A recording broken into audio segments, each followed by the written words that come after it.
পাইনি, আমি তত সম্মুখে যাহা পাই।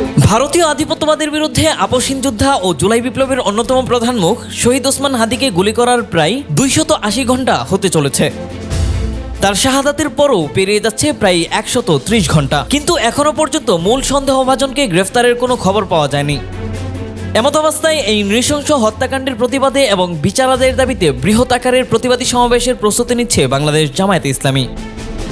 দলটির কেন্দ্রীয় নির্বাহী পরিষদের সিদ্ধান্ত অনুযায়ী আগামী 3 জানুয়ারি শুক্রবার দুপুর 12টায় রাজধানীর মানিক মিয়া এভিনিউতে এই মহাসমাবেশ অনুষ্ঠিত হবে। সমাবেশ সফল করার লক্ষ্যে ইতোমধ্যেই ঢাকা মহানগর উত্তর ও দক্ষিণ জামায়াতের নেতৃবৃন্দের একাধিক সমন্বয় সভা সম্পন্ন হয়েছে।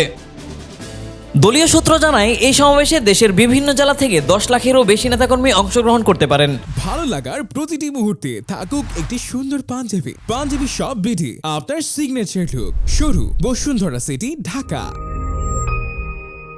তৃণমূল পর্যায়েও প্রস্তুতি শুরু হয়ে গেছে পুরোদমে।